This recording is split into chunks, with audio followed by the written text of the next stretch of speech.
సింగరేణి కార్మిక సంఘ ఎన్నికలకు ఇటీవల హైకోర్టు గ్రీన్ సిగ్నల్ ఇచ్చిన విషయం అందరికీ తెలిసిందే. దీనికి సంబంధించి ఈ నెల 27వ తేదీన ఎన్నికలకు హైకోర్టు ఆమోదం తెలిపింది. దీంతో అనుబంధ పార్టీలు ఎన్నికల ప్రచారాన్ని జోరుగా కొనసాగిస్తున్నాయి. ఈ నేపథ్యంలో రెవెన్యూ శాఖ మంత్రి పొంగులేటి శ్రీనివాసరెడ్డి సింగరేణి ఎన్నికల ప్రచారాన్ని ఎమ్మెల్యే కనకయ్యతో కలిసి ఐఎన్టీయూసీ తరపున భద్రాద్రి కొత్తగూడెం జిల్లా ఇల్లందులో ప్రచారాన్ని నిర్వహించారు. ఈ ప్రచారంలో భాగంగా మంత్రి పొంగులేటి మాట్లాడుతూ బీఆర్ఎస్ ప్రభుత్వం అవకతవకలతో కార్మికులను పట్టించుకోలేదని మంత్రి మండిపడ్డారు. గత ప్రభుత్వం చెప్పిన మాటలతో మీలాగే నేను కూడా నమ్మి మోసపోయానన్నారు. గతంలోనే జరగాల్సిన సింగరేణి ఎన్నికలను అప్పటి ప్రభుత్వం ఓటమి భయంతో ఎన్నికలు జరపలేదని తెలిపారు. గత 5 ఏళ్లలో సింగరేణి గనులు కనుమరుగై కార్మికుల సంఖ్య తగ్గుతూ వచ్చిందని, తమ మేనిఫెస్టోలో పెట్టిన 2 లక్షల ఉద్యోగాల కల్పనలో సింగరేణి ఉద్యోగాలు కూడా భర్తీ చేస్తామని మంత్రి కార్మికులకు హామీ ఇచ్చారు. ఇల్లందులో జేకేఓసీ విస్తరణలో కార్మికులు బదిలీ కాకుండా మరొక మైనింగ్ ఫిట్ 3తో కార్మికులు ఇక్కడే విధుల్లో ఉండేలా చూస్తామని తెలిపారు. కార్మికులకు వైద్యం కోసం మేనిఫెస్టోలో పెట్టిన సూపర్ స్పెషాలిటీ హాస్పిటల్ ఏర్పాట్లు త్వరలో చేపడతామని స్పష్టం చేశారు. కార్మికుల న్యాయమైన డిమాండ్లు ఈ ప్రభుత్వ హయాంలో పరిష్కరిస్తామని హామీ ఇచ్చారు.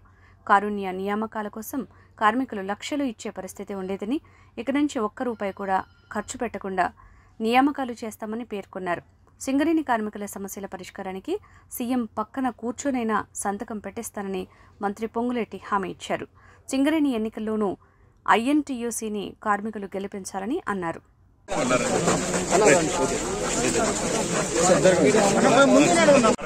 అన్నదమ్ములందరికీ నమస్కారమే. తమ్ముళ్ళకి సైన్స్ ని 100% ఈ ప్రభుత్వంలో మొదలు పెట్టించుకొని ఈనాడున్న 600 ఉద్యోగస్తులనే కాదు, వీటిని 4 అంకెల్లోకి తీసుకొచ్చే బాధ్యత రాష్ట్ర ప్రభుత్వ పక్షాన నేను తీసుకుంటా. అంతేకాదు, చిరకాల కోరిక ఆనాడు నేను చెప్పా, ఆ ప్రభుత్వంలో మీ ఇళ్ల కోరిక, ఇళ్ల స్థలాలతో పాటుగా వడ్డీ లేని 20 లక్షల రూపాయల రుణాన్ని నా కార్మిక సోదరులకు ఇస్తానని చెప్పా. కానీ ఆ ప్రభుత్వం మాకు సహకరించలా, కనీసం మా గొంతును కూడా అక్కడ వినిపించనీలా. ఈ ప్రభుత్వం నేనెవరితోనో చెప్పాల్సిన అవసరంలా, అధికారంతో మీ దీవెనలతో ఇందిరమ్మ రాజ్యంలో మనం ఈనాడున్నాం. ఇంకా 5 ఏళ్లు ఉంటాం.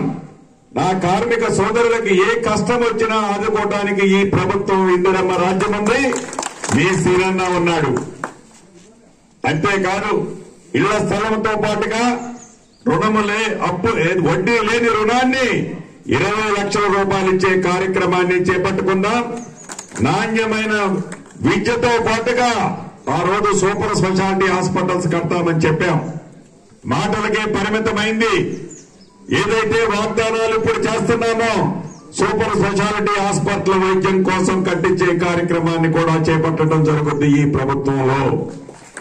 అంతేకాదు, ఉన్నది మన రాజ్యం కాబట్టి ఇందిరమ్మ రాజ్యం, అధికారులు మీ కష్టాలు, నిత్యము మీ ఉద్యోగంలో కలిగే ఇబ్బందులని పరిష్కరించే బాధ్యత రాష్ట్ర ప్రభుత్వ పక్షాన నేను తీసుకుంటా. ఉద్యోగాలకి డోకా లేదు.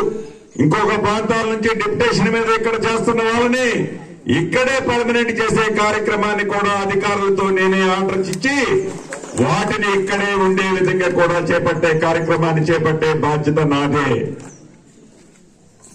ఇటువంటి ఏదైతే ఇన్కమ్ ట్యాక్స్ మీ అందరి దీవెనలతో కేంద్రంలో ఇందిరమ్మ రాజ్యం, మన రాహుల్ గాంధీ గారే ప్రధానమంత్రి కాబోతున్నారు.